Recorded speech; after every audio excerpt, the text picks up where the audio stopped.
The HOA president tried to steal my lake access 3 times before she figured out I was a land surveyor. First time, she sent a lawyer with a threatening letter. Second time, she got the county to send me a violation notice. Third time, she sent an $85,000 excavator onto my property to build a dock she had no permission to build. That's when I sent the sheriff. My name's Derek Brennan. I'm 62, retired, and I've spent 35 years of my life determining exactly where one person's property ends and another person's begins. Which is why, when Brenda Kessler told me my lakefront beach was community property, I didn't argue with her. I just smiled, nodded, and started building a case. 6 months later, I was standing at the property line I'd surveyed myself 27 years ago, watching that 12-ton excavator grind to a halt. The operator climbed down, holding the court order I'd handed him. He read it twice, looked at the heavy chain I'd stretched across the access road, and climbed back into his cab.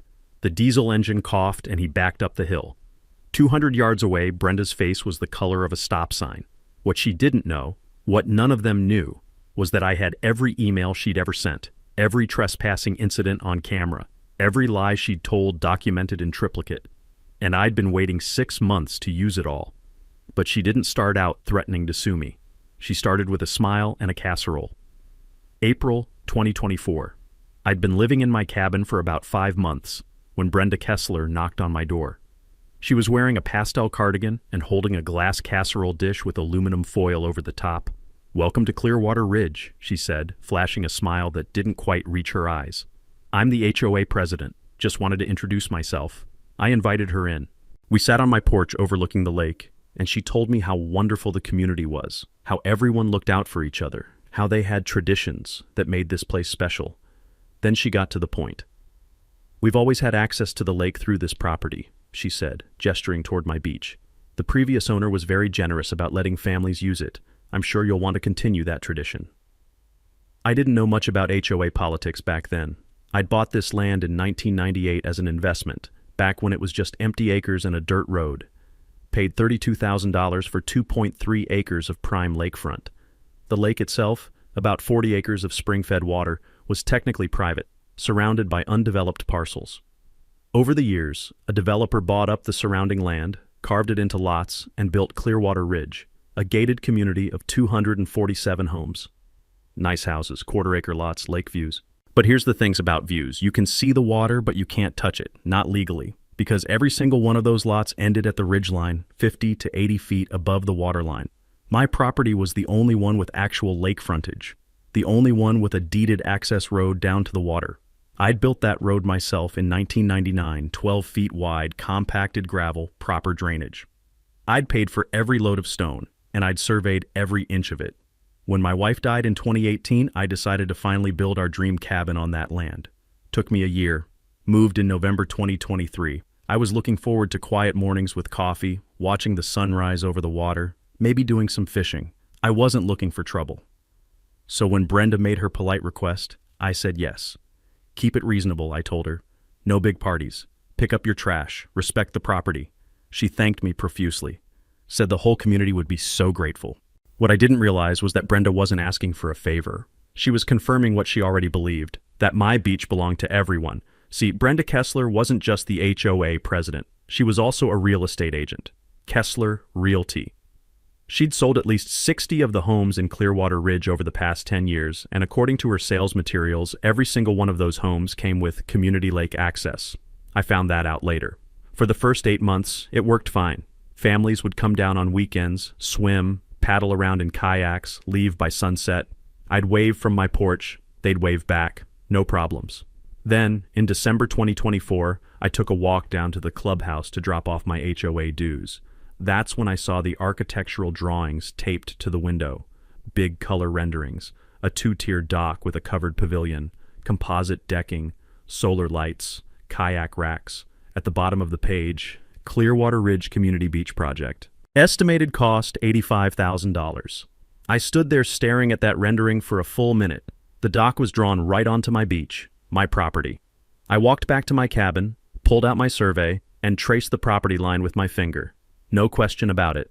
That dock was going to be built on land I owned, land I paid taxes on, land the HOA had zero legal claim to. The next morning I found a laminated notice staked into the sand. Notice of construction. The Clearwater Ridge HOA will begin Phase 1 construction of the Community Beach Amenity Project on January 15, 2025. This project is funded by a special assessment and approved by the Board of Directors. For questions, contact Brenda Kessler. I pulled out my phone and called her. She answered on the second ring. Hi, Derek, did you see the notice? Exciting, right? Brenda, I said, keeping my voice calm. Did anyone from the HOA ask my permission to build this dock? There was a pause. Then she laughed. A short, confused little laugh. Permission? Derek, we don't need permission. That's community property. No, I said. It's not. Well, she said, and I could hear the smile fading from her voice, we've been using it for years. Everyone knows it's part of the HOA. Show me the easement, I said. Another pause, longer this time. The what? The recorded easement. The legal document that gives the HOA access rights to my property. Show me that, and we're fine. I don't think we have anything like that, she said slowly. But it's always been, if you don't have an easement, Brenda, then you've been trespassing for years. And if you build that dock, I'll have it torn down and build to the HOA. The line went quiet. Then she said, in a voice I hadn't heard before, cold and clipped, we'll proceed as planned, Derek. This is for the good of the community. And she hung up.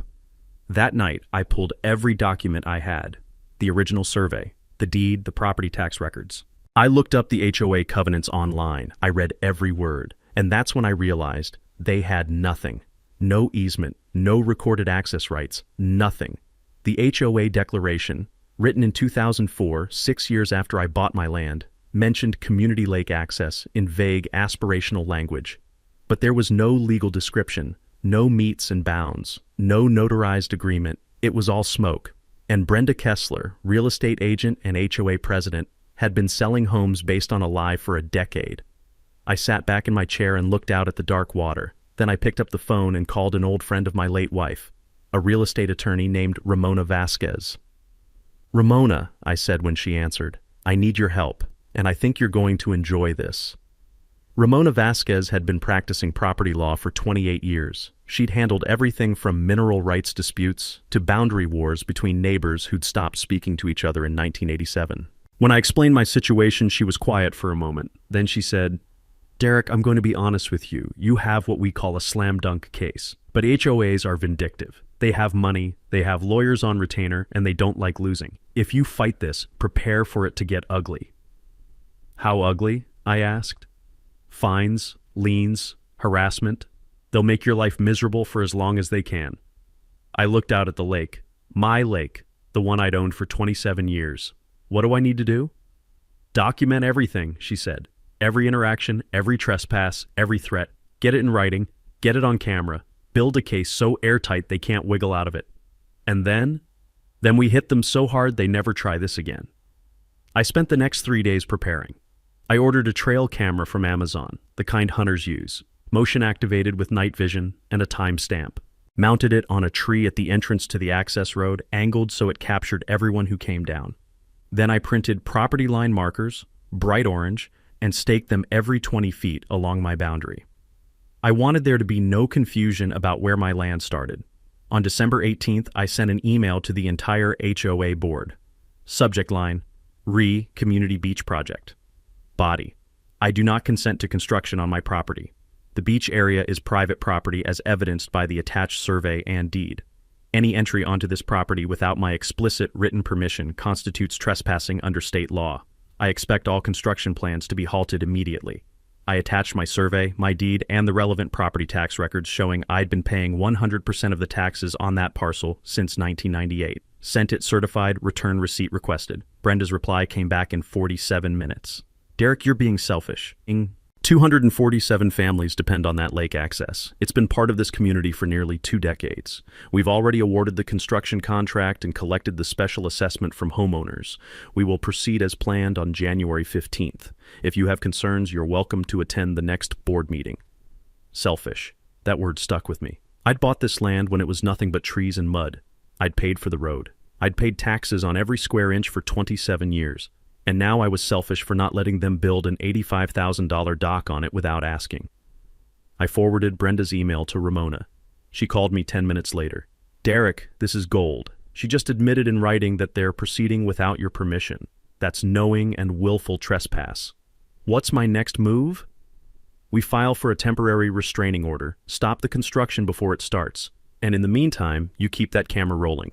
I want footage of every single person who steps foot on your property between now and January 15th. I hung up and looked at the calendar. December 18th. I had 28 days until the excavator showed up. 28 days to build a case that would end this before it started. I opened my laptop and created a spreadsheet. Date, time, description, evidence. Then I waited. I didn't have to wait long. The trail camera started recording on December 20th. By Christmas Eve, it had captured 19 separate incidents. Families walking down to the beach, unaware they were on private property. Kids splashing in the shallows, a couple having a picnic on my dock. I didn't confront anyone. I just logged every entry into my spreadsheet and saved the footage. Evidence. On December 27th, I ran into my neighbor Paulette at the mailbox. Paulette Chen, mid-50s, worked from home doing something with medical billing. She'd always been friendly, waved when she saw me. This time, she looked around like she was checking for surveillance, then leaned in close. "Derek, I heard about the dock situation." "Yeah," I said. "It's a mess." "Look, I don't want to get involved, but," she hesitated. "Brenda pushed that contract through really fast. Like, suspiciously fast. The board didn't even get competitive bids. She just said her friend knew a contractor who could do it cheap." "Her friend?" "Stephanie Marsh. Her husband owns a construction company. I think it's called Shields Construction, something like that. They do a lot of county work." I filed that away. Shields Construction, county work. "Thanks for telling me, Paulette." She glanced over her shoulder. "I didn't tell you anything, okay? Brenda denied my fence variance last year because I didn't follow proper procedure. She's not someone you want mad at you." "I understand." I called Ramona that night. The HOA awarded an $85,000 contract without competitive bidding. "Does that matter?" "Depends," she said. "If there's a conflict of interest or kickback, it could invalidate the contract, but that's a separate issue. Right now, we focus on the trespass. One thing at a time." "Got it." "Derek, I need to warn you about something. If this goes to court, they're going to try to claim prescriptive easement. That's when someone uses your property openly for so long that they gain a legal right to keep using it." "How long is so long?" "In the state, 20 years. Continuous, open, and adverse use. The HOA's only existed since 2004. That's 18 years. "Exactly. And more importantly, you gave them permission. That negates the adverse requirement, but they'll still argue it. Be prepared." I looked at my trail camera footage. 19 incidents in 7 days. If this kept up, by January 15th, I'd have over 100 documented trespasses. Let them argue prescriptive easement. I had timestamps. January 15th arrived cold and clear. I woke up at 6, made coffee, and walked down to the access road. The chain was already in my truck bed, 15 feet of heavy-gauge steel, the kind they use to secure construction sites. The padlock was Navy grade, the same kind we used on equipment in the service. Bolt cutters wouldn't touch it. At 6:45, I heard the rumble of diesel engines coming up the main road. I called Deputy Frank Hollister. Frank and I had met a few times at the hardware store, talked about fishing. He was former Marine Corps, late 50s, the kind of cop who actually read the law instead of just guessing at it. "Frank, it's Derek Brennan out at Clearwater Ridge. I've got a construction crew about to trespass on my property. I have a restraining order from the court. Can you meet me here?" "On my way." The excavator came around the bend at 7:03. Big yellow cat, treads clanking, operator in the cab scrolling on his phone.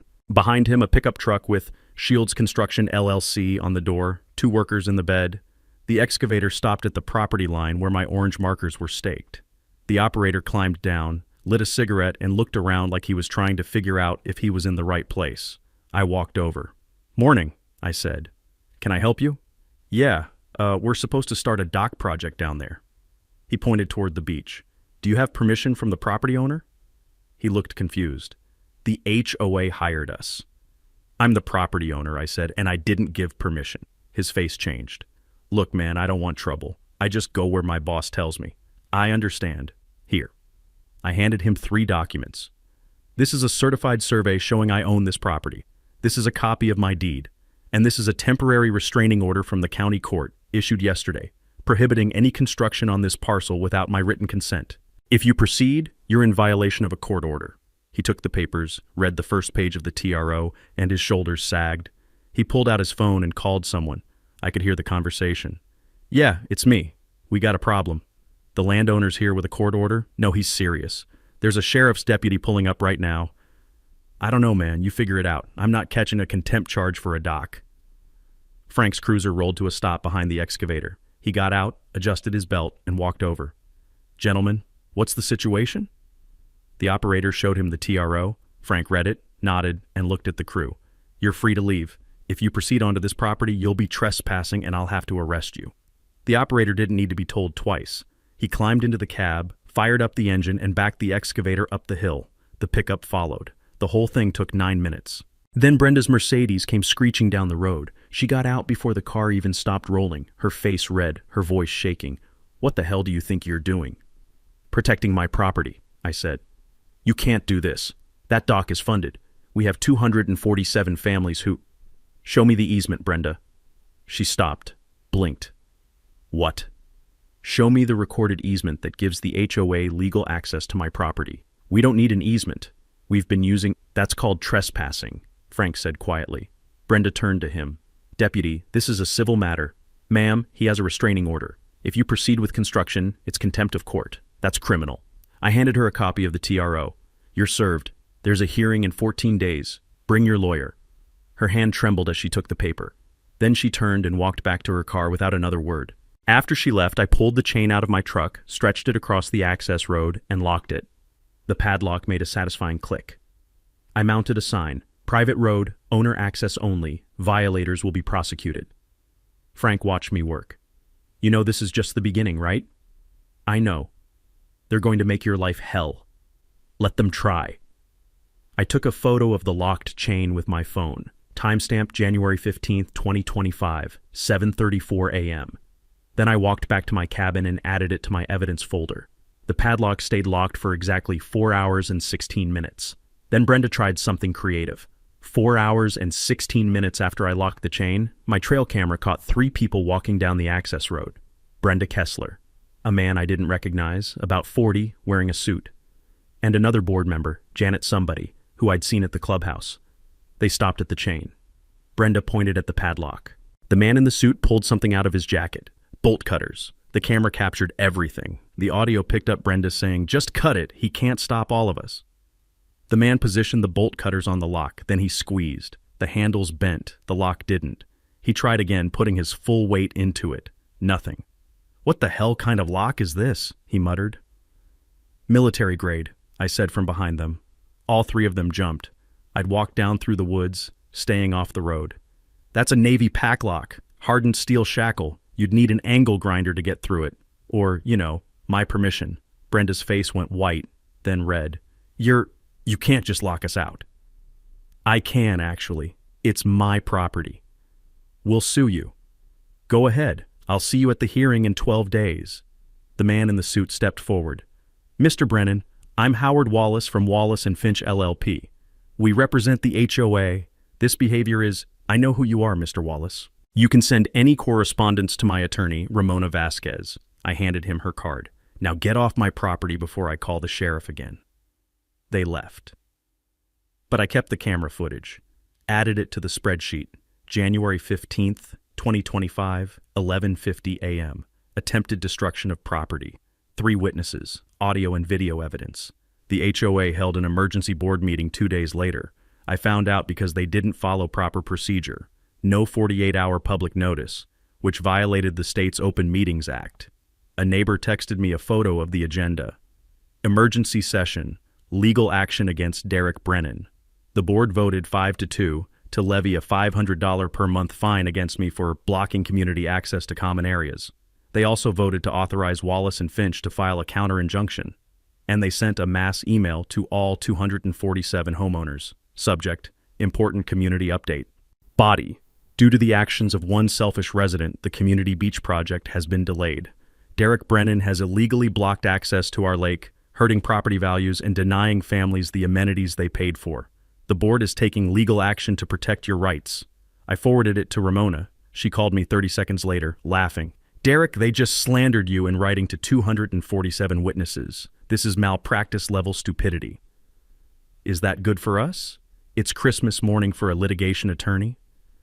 2 days later, an 8-page demand letter arrived from Wallace and Finch. Certified mail, signed receipt. The letter claimed the HOA had a prescriptive easement due to open, notorious, and continuous use since 2004. It demanded I remove the chain, cease all interference with HOA activities, and pay damages of $250,000 for harm to property values. It was CC'd to every homeowner in Clearwater Ridge via email. My phone started ringing that night. Some calls were supportive. Most weren't. One man, voice shaking with rage, told me I was ruining his property investment. A woman said I should be ashamed for keeping kids away from the lake. Someone left a voicemail that just said, "I hope your house burns down." I saved every message, added them to the evidence file. Harassment, threats, December 19th through January 23rd. Then the vandalism started. January 25th, someone keyed my truck in the driveway. Long, deep scratches down both sides. I filed a police report. January 27th, my mailbox was ripped out of the ground and thrown into the ditch. Filed another report. January 30th, someone dumped a trash bag full of rotting food on my driveway. The smell was incredible. I took photos, filed a third report, and hosed it off. The next door posts were even worse. Anonymous accounts with names like Concerned Resident and Community First posting things like, "Selfish new guy blocking our lake. Disgusting. Who does Derek Brennan think he is? If you see him around town, let him know what you think of him." I stopped going to the grocery store in town, started driving 20 minutes to the next county over. Ramona sent a response to Wallace and Finch on February 3rd. 3 pages, surgical precision. She pointed out that prescriptive easements in this state required 20 years of adverse use. The HOA had only existed for 18. She noted that I had given permission for prior use, which negated the adverse requirement. She attached documentation showing I'd paid property taxes on the disputed parcel since 1998, while the HOA had paid $0, and she ended with a warning. Any further harassment of Mr. Brennan, including but not limited to fines, liens, or disparagement, will result in counterclaims for intentional infliction of emotional distress, slander, and abuse of process. We await your substantive legal response. She also requested the HOA's liability insurance information. That's lawyer speak for, "I'm about to sue you, and I want to know who's paying." The hate mail kept coming, but so did something else. February 8th. My trail camera caught a woman in yoga pants trying to sneak around the chain by walking through the woods. She made it about 15 feet before getting tangled in blackberry brambles. Spent 5 minutes extracting herself, cursing the whole time. February 10th. 2 teenagers tried to wade into the lake from the far side of my property, thinking they could avoid the road. One of them slipped on the rocks and went in fully clothed. His friend had to pull him out. February 14th. A man in his 60s, wearing dress shoes and khakis, attempted to climb over a fallen log to reach the beach. He got stuck halfway over, legs dangling, and had to call his wife to come help him down. I watched these videos with a cup of coffee, shaking my head.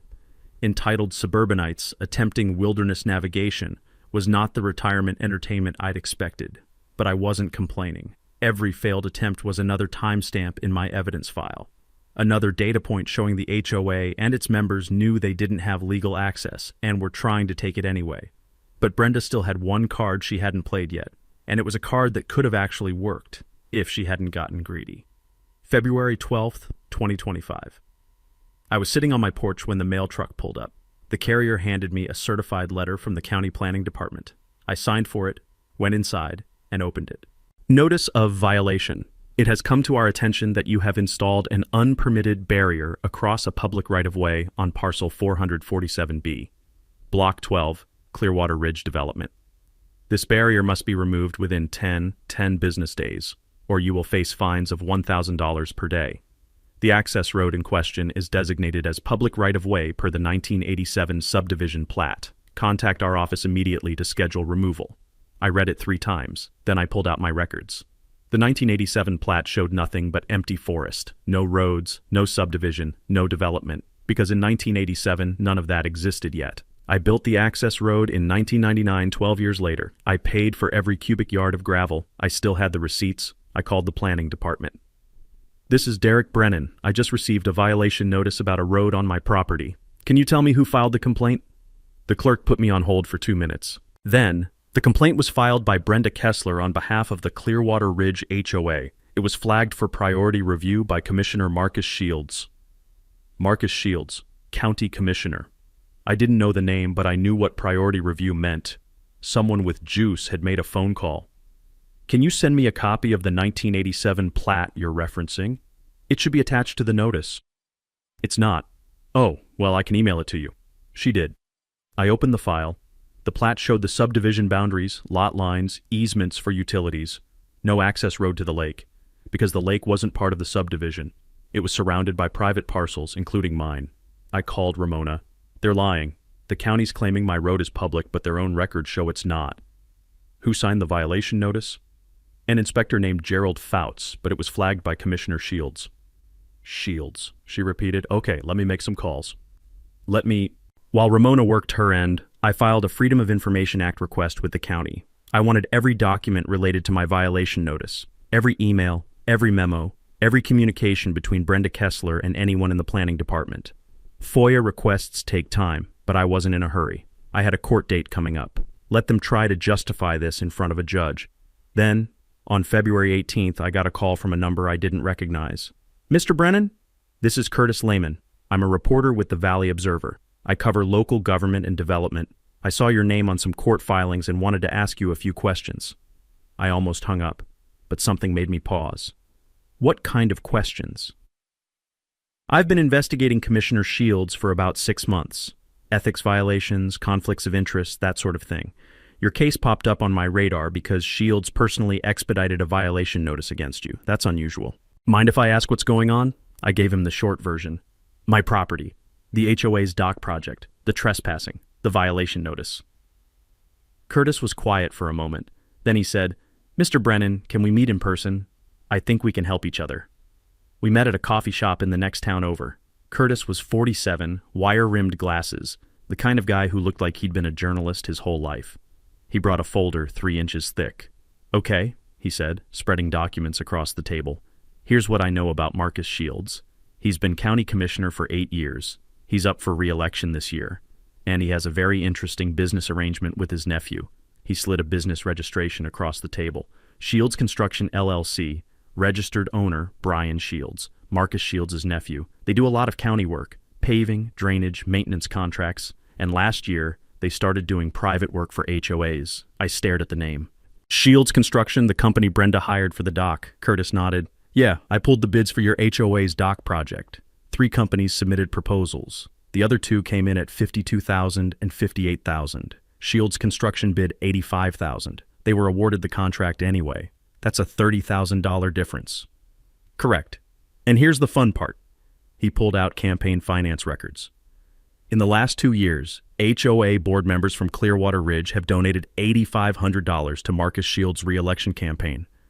Brenda Kessler personally gave $2,500. I sat back. So she donates to his campaign, he fast-tracks permits and violations for her, and his nephew gets inflated contracts. That's what it looks like. But I need proof. I need documents, emails, something that shows coordination. Do you have anything? I thought about my FOIA request. I will, in about 2 weeks. Curtis published a preliminary article on February 20th. The headline, HOA Influence Peddling When Community Boards Play Politics. It wasn't about me specifically. It was a broader piece about how HOAs in the county were cozying up to local officials, donating to campaigns, and getting favorable treatment in return, but it mentioned Clearwater Ridge by name. It mentioned Shields Construction. And it mentioned an unnamed property owner fighting back against an HOA that allegedly misrepresented access rights to homeowners. The article got traction. Local Reddit picked it up.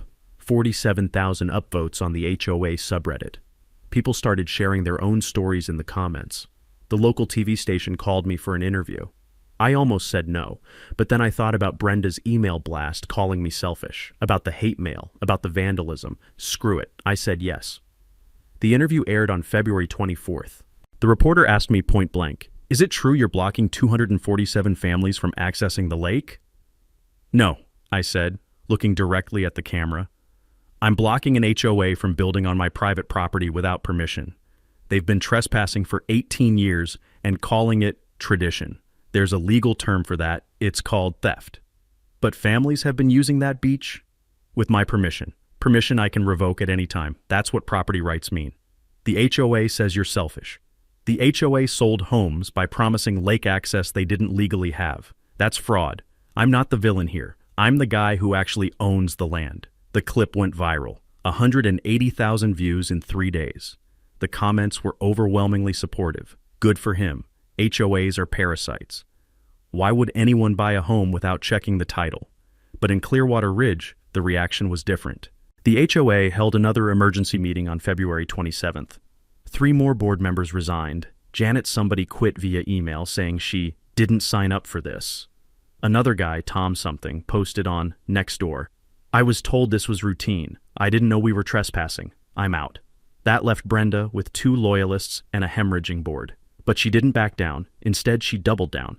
She hired a PR firm out of the city, sent glossy mailers to every home in the development. "Don't let one outsider destroy our community. Support your HOA." She organized a Save Our Lake rally in the clubhouse parking lot. 30 people showed up. Most of them looked confused. One woman held a sign that said, "Kids need water." I watched from my porch through binoculars, shaking my head. Brenda was on a microphone, voice crackling through a cheap speaker, talking about community values and tradition. But I could see it in the crowd's faces. They weren't buying it anymore. Because the story had changed. It wasn't Mean Guy Blocks Lake anymore. It was HOA caught lying about property rights. And once that narrative shifted, Brenda couldn't spin it back. She made a critical mistake. She thought public opinion would destroy me. Instead, it was about to destroy her. Curtis Lehman published his full investigation on March 7th. The headline, "The Lake Access Land Grab, How One HOA Built an Empire on Someone Else's Property." It was 3,000 words, meticulously sourced, and it tore the HOA apart. The article detailed everything. My 1998 property purchase, 6 years before the HOA even existed. The lack of any recorded easement on my title. The HOA's sales materials promising lake access without securing legal rights. The $85,000 dock contract awarded to Commissioner Shields' nephew, $30,000 over competitive bids. The campaign donations from Brenda and other board members. And the county violation notice expedited by Shields, based on a plat that didn't show the road in question. Curtis included copies of documents, my survey, the HOA covenants with the vague lake access language, the construction bids, the campaign finance reports. He even got a statement from Wallace and Finch, the HOA's attorney, which boiled down to no comment. The comment section exploded. Over 900 comments in the first 2 days. "This is why I'll never live in an HOA. Brenda Kessler should be in jail. How is this not fraud?" A Reddit thread titled "Justice for the Lake Guy" hit the front page of several subreddits. Someone made a meme of Brenda's face photoshopped onto a pirate, captioned, "But it's community property." It got 62,000 shares. Back in Clearwater Ridge, the mood shifted hard. Nextdoor went from pro-HOA to anti-HOA overnight. People started asking questions. Wait, we don't actually have legal access to the lake? Did Brenda lie to us when we bought our homes? Why did we pay a special assessment for a dock we can't legally build? A petition started circulating demanding Brenda's resignation. Within a week, 112 people signed it. Almost half the community. My mailbox, which had been full of hate mail a month ago, started getting apology letters. One couple wrote, "We're sorry we believed the board. We didn't know the full story. Thank you for standing up for property rights." An older man stopped me at the gas station.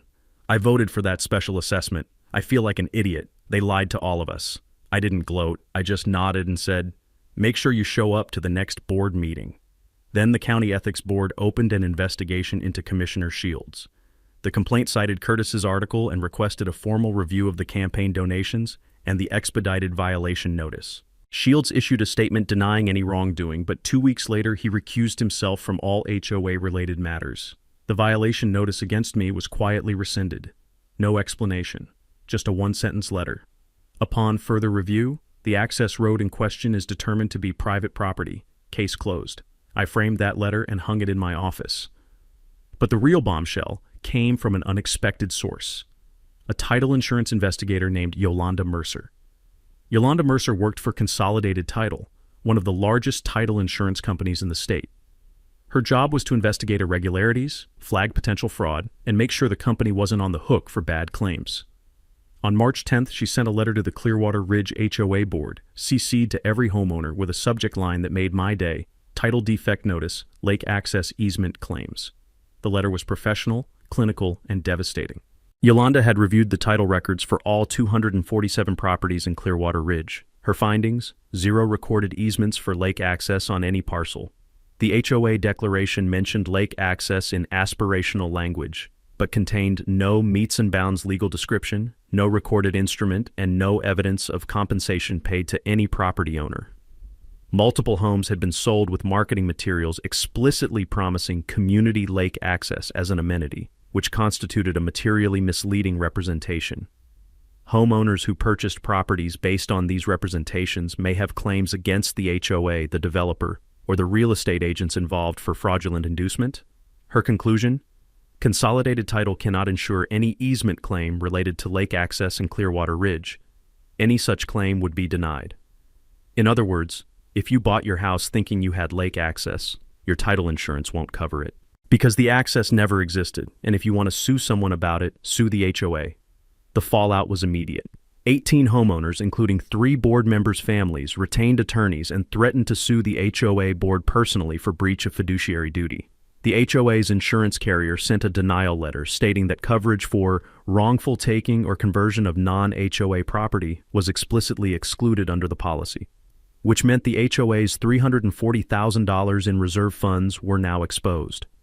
Wallace and Finch, the law firm representing the HOA, withdrew as counsel due to conflict of interest. Turns out, representing a board that might get sued by its own members is a legal minefield. The HOA scrambled to hire a new attorney at $450 an hour. Then Brenda made one last desperate play. She called an emergency homeowner meeting on March 16th to propose a special assessment of $2,000 per household to fund the legal defense. $2,000 per household to fight me. The clubhouse was packed, standing room only, and it did not go the way Brenda expected. I didn't attend, but Paulette recorded the whole thing on her phone and sent it to me later. Brenda stood at the front, visibly shaken, trying to rally support. If we don't fight this, Derek Brennan wins. He'll control access to the lake forever. Our property values will... A man in the back stood up. You told us we had lake access when we bought our homes. We do have access. We just need to formalize... You lied, a woman shouted.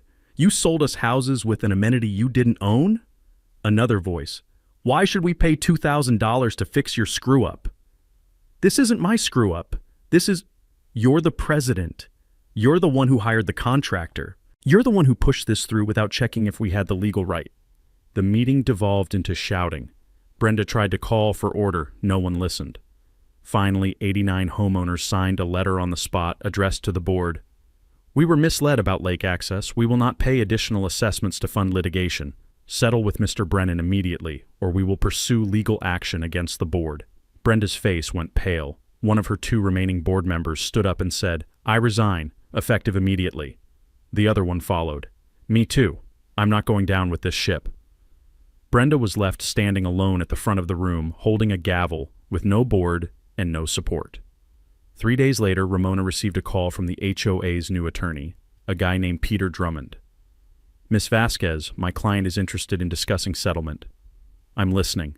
The board is prepared to acknowledge that no easement exists, record a notice on all property deeds to that effect, and issue a public apology. They're also willing to discuss reasonable compensation. How reasonable? $50,000. Ramona laughed. Mr. Drummond, your client trespassed on my client's property for 18 years. Attempted to build an $85,000 structure without permission, slandered him in writing to 247 people, and subjected him to harassment and vandalism. $50,000 doesn't cover his attorney fees. What's your number? $150,000, plus all the terms you mentioned, plus Brenda Kessler's resignation, and in exchange, Mr. Brennan will grant the HOA a revocable license for limited lake access. Take it or leave it. I'll discuss it with what's left of the board. 2 days later, they agreed to everything except Brenda's resignation. She quit on her own the next morning, April 12th. The hearing I'd been building towards since January. The county courthouse was a limestone building with Roman columns, the kind of place that made you feel like the law still meant something. I arrived at 8:30 for a 9 o'clock hearing. The courtroom was already filling up. I counted at least 40 people in the gallery. Most of them were Clearwater Ridge residents. Some looked curious, some looked angry. Curtis Lehman was in the press section with a notepad. Paulette gave me a small wave from the back row. Ramona met me outside the courtroom doors. She was wearing a navy suit and carrying a leather briefcase that looked like it had seen a few wars. You ready? She asked. I've been ready since December. Good. Remember, let me do the talking. If the judge asks you a direct question, answer it calmly and stick to facts. Don't editorialize. Got it. And Derek, We're going to win this. Judge Andrea Thornhill took the bench at 9:03. She was in her early 60s, silver hair pulled back, reading glasses on a chain around her neck. She had a reputation for no-nonsense rulings and zero patience for bullshit. "Good morning," she said, settling into her chair. "This is a preliminary injunction hearing on the motion filed by Derek Brennan and the HOA's counterclaims. Let's get started. Counsel, state your appearances." Ramona stood. "Ramona Vasquez for petitioner Derek Brennan, Your Honor." On the other side of the aisle, a woman in her 40s stood. "Melissa Dupree for respondent Clearwater Ridge Homeowners Association, Your Honor." "Miss Dupree, you're up first. Tell me why the court should deny Mr. Brennan's injunction." Melissa Dupree was polished, confident, and clearly expensive. She approached the podium with a folder full of notes. "Thank you, Your Honor. The HOA's position is straightforward. For 18 years, the residents of Clearwater Ridge have enjoyed access to the lake through the property now owned by Mr. Brennan. This access was open, continuous, and uninterrupted. Families have swum there, held gatherings there, and relied on that access as a fundamental amenity of the community." She clicked a remote, and photos appeared on the courtroom screen. Families on the beach, kids splashing in the water, people sitting on my dock. "These are not trespassers, Your Honor. These are neighbors exercising what they reasonably believe to be a community right. The prior property owner permitted this use for years. When Mr. Brennan purchased the property, that implied permission continued. To now suddenly block access harms 247 families and undermines the reasonable expectations upon which they purchased their homes." She paused for effect. "The HOA acknowledges that no formal easement was recorded. But under the doctrine of prescriptive easement, long-term open use can create a legal right. While the statutory period is typically 20 years, equity may justify a shorter period when the use has been so well established and relied upon. The HOA asks this court to recognize that equity and allow access to continue while the parties negotiate a formal agreement." She played a video. Kids crying, a little girl, maybe 7, saying, "Why can't we go to the beach anymore?" A dad with his hand on her shoulder, looking into the camera. "Our kids don't understand. This has always been part of our neighborhood." Melissa sat down. It was a good performance. Emotional, sympathetic, designed to make me look like the Grinch who stole summer. Judge Thornhill made a note. Then she looked at Ramona. "Miss Vasquez." Ramona stood, walked to the podium, and didn't open a single piece of paper. "Your Honor, this case is not complicated. It's Property Law 101. Mr. Brennan owns the land. The HOA does not. There is no easement, recorded or otherwise. Everything else is noise." She clicked her own remote. My survey appeared on the screen, clean and official, with a surveyor's seal in the corner. "This is the certified survey of Mr. Brennan's property, conducted in 1998 when he purchased it. The boundary clearly includes the beach area and the access road. This property was purchased 6 years before the HOA was incorporated. 6 years. The HOA didn't exist when Mr. Brennan bought this land." Next slide, my deed with the legal description highlighted. "This is the recorded deed. It has been on file with the county since 1998. No easements, no encumbrances, clear title." Next slide, property tax records. Mr. Brennan has paid 100% of the property taxes on this parcel for 27 years. The HOA has paid 0 because it's not their property.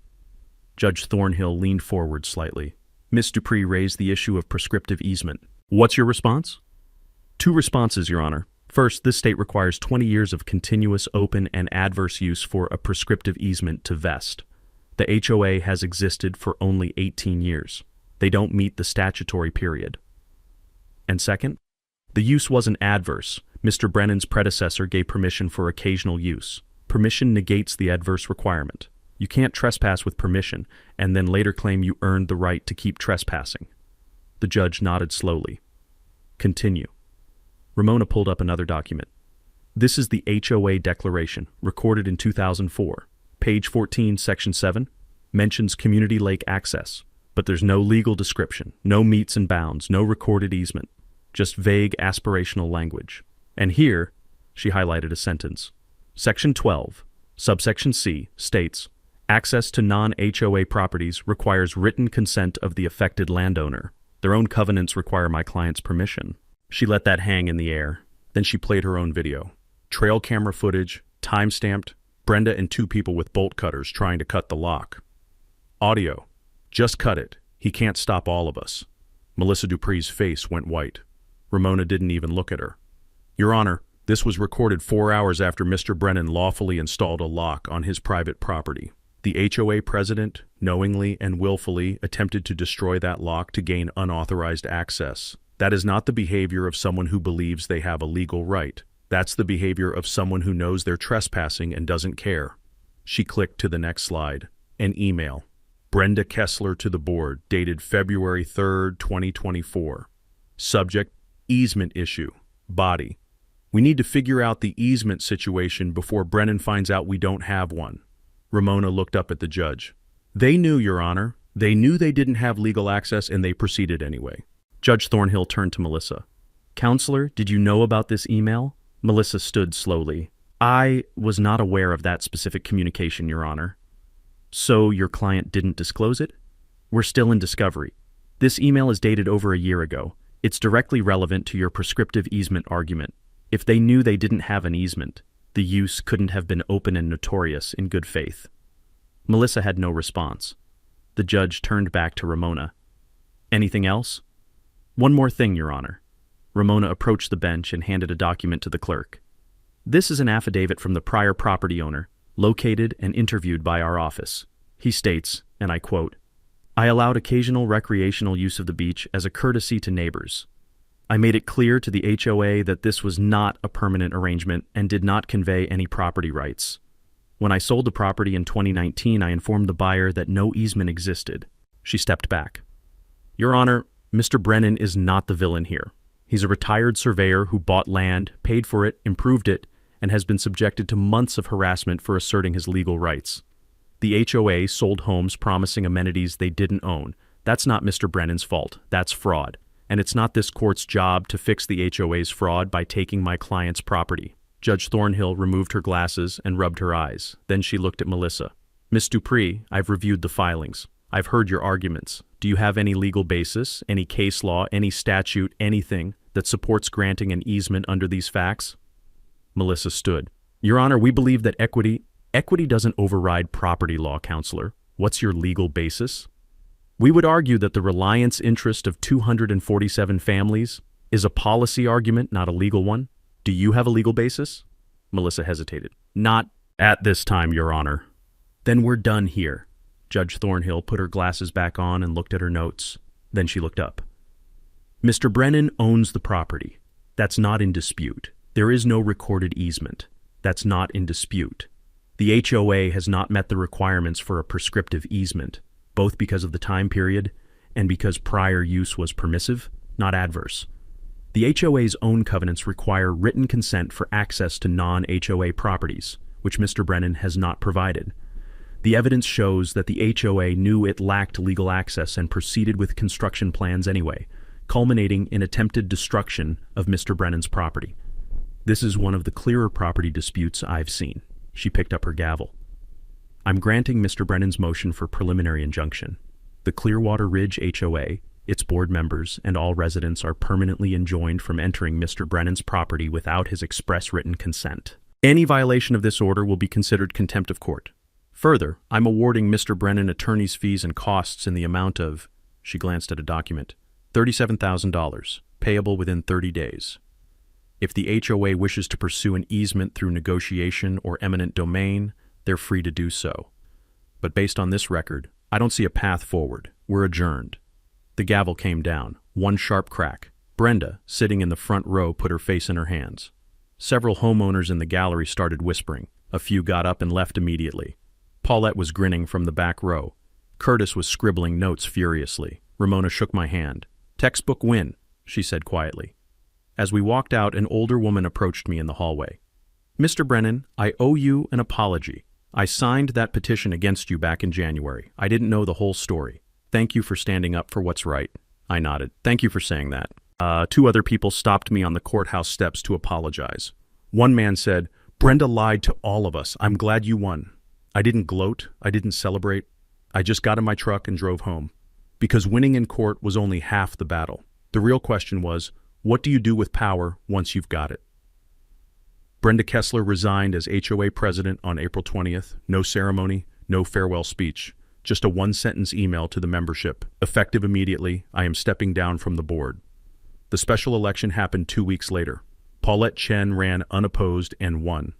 Her first act as president was to settle my lawsuit, $150,000, a public apology posted on the HOA website and mailed to every household, and a recorded notice on all 247 property deeds stating clearly, no lake access easement exists for this property. Commissioner Marcus Shields was censured by the County Ethics Board in May. He didn't run for re-election. His nephew's company, Shields Construction, was quietly removed from the county's approved contractor list. Wallace and Finch, the law firm that sent me the threatening letter, received a reprimand from the State Bar Association for failure to adequately investigate claims before asserting them in legal correspondence. It didn't hurt them much, but it was something. I could have walked away at that point, taken the money, kept the chain locked, and lived out my retirement in peace. And for a few weeks I considered it. But then I started thinking about what Ramona had said back in December. When you win, what are you going to do with it? So I drafted something I called the Clearwater Lake Community Access Agreement. It wasn't an easement. It was a revocable license, meaning I kept full control and I could terminate at any time if people didn't follow the rules. The terms were simple. Maximum 30 families per day, managed through an online reservation system. Access hours, 9 a.m. to 7 p.m., Memorial Day through Labor Day. No structures, no fires, no alcohol. Pack in, pack out, leave no trace. Every family had to complete 1 hour of volunteer lake cleanup per season. If you didn't volunteer, you didn't get access the next year. And a $25 annual maintenance fee per household, which covered gravel road upkeep, a portable toilet, and liability insurance. The license was revocable if anyone violated the rules. 1 strike, you're out for the season. 2 strikes, you're banned permanently. I presented it to Paulette and the new board in June. They read it, looked at each other, and Paulette said, "This is more than fair, Derek. Thank you." I never wanted to block access, I told them. I wanted respect. Now we have both. But I didn't stop there. The $150,000 settlement was more money than I needed, so I put it to work. First, I established the Clearwater Conservation Fund with $80,000. It was a small nonprofit registered with the state focused on protecting the lake from future development. We partnered with the State Department of Natural Resources to install fish habitats, plant native vegetation along the shoreline, and conduct quarterly water quality testing. The goal was to make sure that lake stayed pristine for the next 100 years. Second, I endowed a $40,000 scholarship called the Surveyor's Scholarship, $2,000 annually to a local high school student pursuing land surveying, civil engineering, or a related field. The first recipient was Maya Chen, Paulette's daughter, who was headed to State University in the fall to study environmental engineering. When I handed her the check at the awards ceremony, she teared up. "Thank you, Mr. Brennan. This means everything." I shook her hand. "Your mom stood up when it mattered. This is for both of you." Third, I set aside $30,000 for something I called the Good Neighbor Legal Defense Fund. It provided free consultations with Ramona for any homeowner in the county dealing with HOA overreach, not just Clearwater Ridge, anyone. Because I'd learned that Brenda wasn't unique. There were a dozen Brendas and a dozen HOAs, all doing the same thing, leveraging power they didn't legally have, hoping no one would push back. Now, someone could. On June 15th, we held the first annual Lake Restoration Day. 120 volunteers showed up. We planted 40 native trees, installed 15 bat boxes, cleaned 2 tons of trash and debris from the shoreline, and built a small nature trail on the far side of the lake. Families I'd fought with in court were working side by side with me, hauling mulch and planting shrubs. Even some of the people who'd sent me hate mail showed up to apologize in person. One guy, mid-40s, pulled me aside. "I wrote some awful things about you. I'm sorry. I should have listened to your side." "Water under the bridge," I said, literally. He laughed. We kept working. By the end of the day, my back was sore, my hands were covered in dirt, and I felt better than I had in months. Curtis Lehman wrote a follow-up article in July. Headline, "How One Retiree Turned a Property Fight into a Conservation Win." It got syndicated to 3 regional papers. I started getting emails from people all over the state dealing with similar disputes. I couldn't help all of them, but I answered every email, gave advice, shared templates, pointed them toward resources. Some of them won, some of them settled.